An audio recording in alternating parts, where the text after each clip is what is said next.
O nosso bate-papo será sobre eles, os nossos seios. Mas quero trazer a importância dos cuidados e das prevenções que precisamos fazer sempre. E também de que forma que nós podemos deixá-los mais belos. Faremos então as prevenções das doenças e deixá-los mais belos.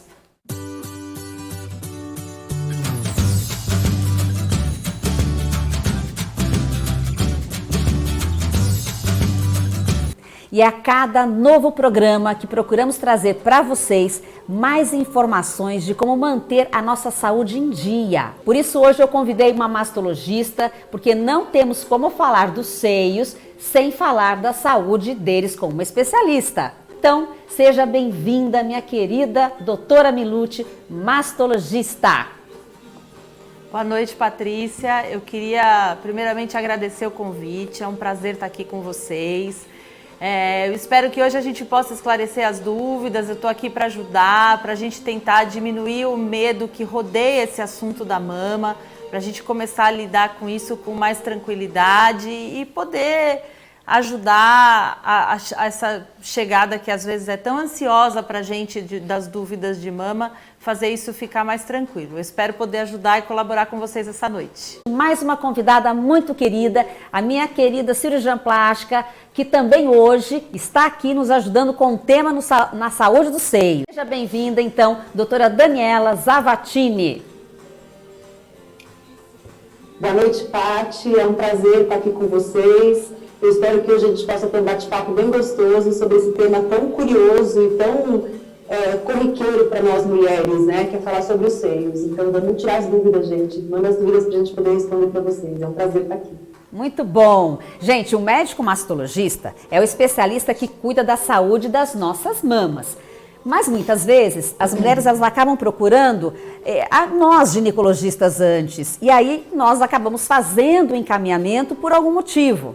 E quais seriam esses motivos que nos levam a pedir ajuda deste especialista tão importante? Quando verificamos alguma alteração no exame físico ou nos exames de imagens, ou ainda quando a paciente apresenta algum risco aumentado para câncer de mama. Qual então a diferença, doutora Milucci, entre os cistos e os nódulos que aparecem aí nas pacientes no dia a dia mesmo do consultório, né?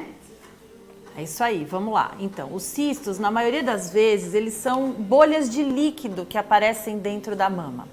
Eles muitas vezes têm a ver com a própria função hormonal que atua na mama. São cistos que a gente considera muitas vezes como alterações funcionais. Então, na grande maioria das vezes, esses cistos são benignos, sem muitas repercussões de gravidade. Às vezes eles chateiam um pouco porque eles causam um pouco de dor na mama, principalmente no período pré-menstrual, perdão. E às vezes porque eles ficam muito volumosos, eles podem dar um desconforto importante na mama. Mas na grande maioria das vezes eles são benignos. Os nódulos, por sua vez, eles são maciços. Eu costumo dizer isso para as pacientes, é como se fosse um ovinho de Páscoa preenchido. E na grande maioria das vezes também são nódulos benignos, nódulos que vêm com a gente desde uma idade jovem, costumam aparecer dos 15 aos 25 anos e a gente começa a vê-los quando a gente começa a frequentar o ginecologista com mais frequência. Milucci, diga para nós também uma outra coisa. O INCA, o Ministério da Saúde, eles nos diz para pedir mamografia depois dos 50 anos. Mas pela Sociedade Brasileira de Mastologia, a indicação é a partir dos 40, não é? Como que é? Qual a conduta aí dos mastologistas em geral? Qual a frequência que vocês pedem? É isso mesmo, a recomendação é que é para a mamografia ser feita a partir dos 40 anos, anualmente, né? E nós mastologistas, como muitas vezes as pacientes vêm com alguma dúvida em exame, às vezes a gente acaba pedindo até um pouco antes dos 40 anos, né? A partir dos 35 ou dos 29 para aquelas que têm antecedente na família, a gente acaba incluindo a mamografia nessas avaliações.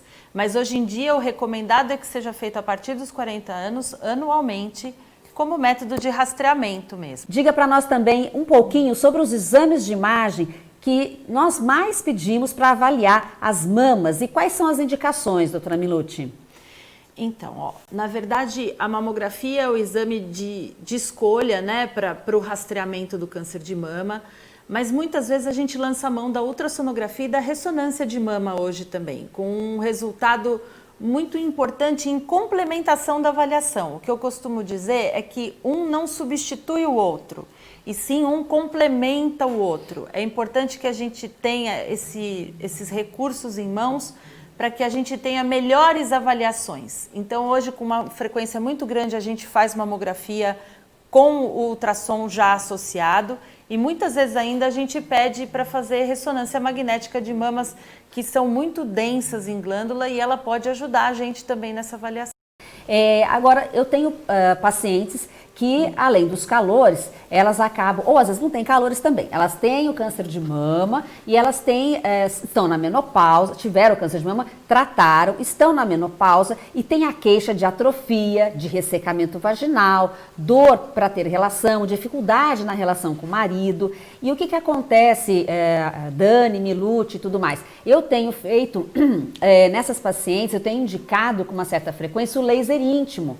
E é interessante que nós temos conseguido resultados excelentes na lubrificação da vulva, da vagina, melhorando a parte da relação sexual e diminuindo também as infecções urinárias de repetição que vão surgir nesta fase. Então, vocês que estão aí nos assistindo, que às vezes já tenha tido um problema com a mama, fez rádio, fez químio, então tem alguns sintomas que hoje em dia, graças aí à tecnologia, à medicina, nós estamos conseguindo amenizar os sintomas da região genital, a parte tópica, e aí melhorando a qualidade da relação sexual, melhorando então o relacionamento aí com o parceiro, pelo menos isso, né, Milute, a gente poder amenizar para elas. O que eu quero saber de você, Milute, quando você indica uma mastectomia total, as mulheres, geralmente, elas já querem fazer uma reconstrução ali na hora do procedimento, e aí você já entra em contato com o cirurgião plástico, que sempre vai ser um parceiro de vocês, para já naquele momento fazer essa reconstrução ali.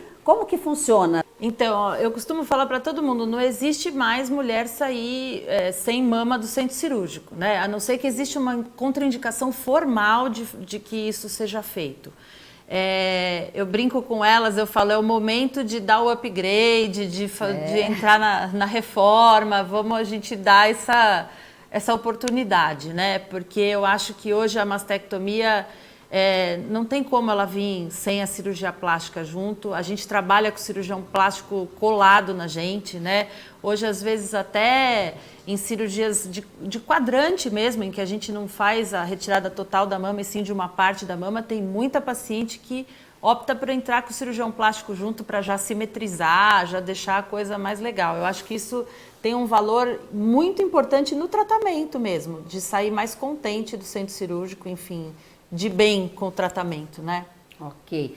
Dani, como que funciona então? A gente tem que, o mastologista tem que pedir um socorro aí para vocês, para os plásticos, né? Para dar um upgrade, para fazer aquela reconstrução bonita.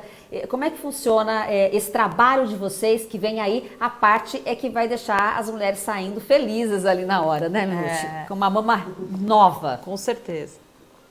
Verdade.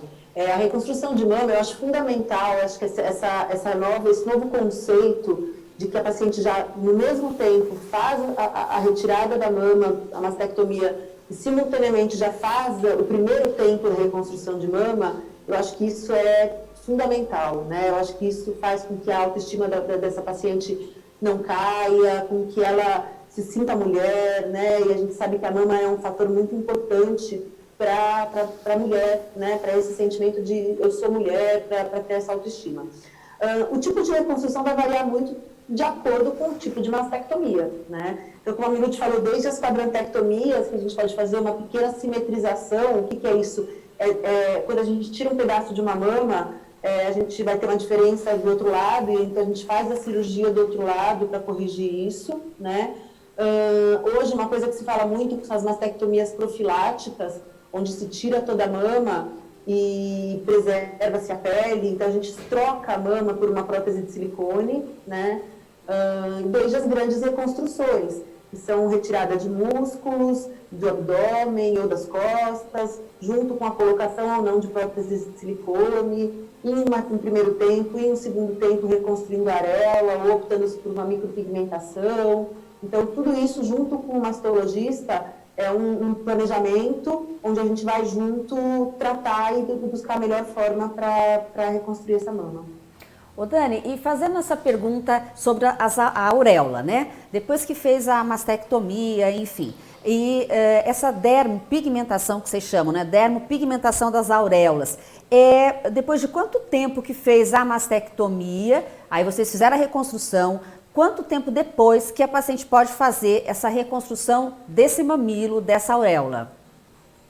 Normalmente, a gente espera de 3 a 6 meses após o tratamento radioterápico, porque a radioterapia interfere diretamente no pigmento de uma tatuagem, né? A micropigmentação nada mais é do que uma tatuagem, onde a gente reconstrói o desenho dessa areola. E hoje, com as técnicas de micropigmentação, a gente tem areolas muito mais perfeitas do que a gente tinha antes com técnicas cirúrgicas.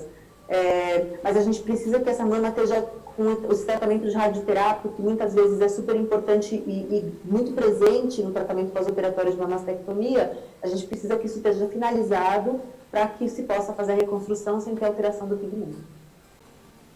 Essa é uma paciente que fez uma reconstrução já tardia, a gente consegue estar enxergando a foto? Sim, perfeito. Ela tem uma pequena cicatriz aqui, essa reconstrução foi uma reconstrução simples com prótese, uma mastectomia profilática, com retirada da areola, tá? E depois, posteriormente, a gente fez essa reconstrução e isso é 100% tatuagem, tá? Disso, nossa, a gente chega nisso. Ela é 100% tatuagem. Ficou perfeita. Vocês viram aí em casa, né, gente? Olha, ficou perfeita. Isso sim vai trazer para a mulher aquela coisa dela ficar renovada, porque ela tinha um problema, o câncer, ficou naquele período, né, todo enfim, de tristeza, até curar, até fazer todo o tratamento, e depois ela sai renovada, onde até o mamilo é possível fazer essa reconstrução. Fantástico esse trabalho, hein, Dani? Nessa paciente, por exemplo, foi feita a reconstrução do mamilo, né? A gente consegue fazer uma reconstrução do mamilo, então a gente tem aquele volume do mamilo e depois com a micropigmentação muito melhor do que técnicas que a gente usava antigamente, de cirurgia mesmo, a gente consegue um resultado muito bacana para a areola. Um outro uso muito interessante para reconstrução, para micropigmentação, são as cirurgias estéticas de mama, onde às vezes a gente tem essas irregularidadezinhas, né? E muita paciente pode estar se identificando, fez uma cirurgia de redução mamária e a areola não ficou tão redondinha, ficou um pouquinho assimétrica comparando com o outro lado. Então, com a micropigmentação, a gente consegue deixar mais certinha, deixar mais bonitinha essa areola. Então, também é uma coisa muito, a gente está usando bastante para esses pós-operatórios de redução de mama simples mesmo, para deixar uma areola mais bonitinha. Dani, daria para você falar para a gente um pouquinho aqui a diferença de uma mamoplastia e de uma mastopexia de forma assim sucinta? Fala para a gente. É muito questão do termo técnico, né? Toda mastopexia é uma mamoplastia.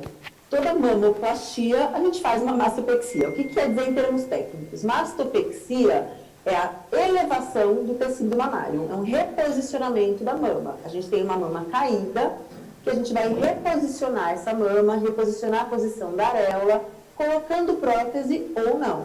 E a mamoplastia é uma cirurgia onde a gente vai colocar a mama na posição correta também. Só que o que a gente acaba dividindo é que quando a gente tem uma mama pequena, onde a gente vai simplesmente reposicionar, a gente chama de mastopexia. Quando a gente vai tirar muito volume mamário, a gente chama de mastoplastia, mas no fundo é a mesma coisa.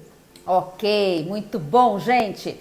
Olha, aqui nós aprendemos bastante, mais de uma forma de cuidar de nossa saúde, em especial a saúde de nossas mamas, com a convidada a doutora Milucci, com a doutora Daniela Zavattini. Então, quero agradecer a presença de todos vocês aqui conosco, foi um prazer. Doutora Milucci, quero agradecer a presença. Obrigada, Patrícia, muito legal estar aqui com vocês, viu? Obrigada pelo convite. Quero agradecer a doutora Dani, que está aí online com a gente, segurando a garotada, que está todo mundo em casa, né, Dani? Obrigada. Tempos de pandemia, né? A gente vira mãe, cirurgiã, é tudo junto. Mas foi um prazer enorme estar aqui com vocês. É sempre um prazer poder falar de um tema tão interessante, tão legal, principalmente com você, Paty. Espero vocês na próxima semana, onde falaremos sobre fisioterapia na saúde íntima da mulher e as indicações do laser íntimo. Tudo isso aqui no programa Saúde da Mulher. Um beijo grande para vocês e até mais.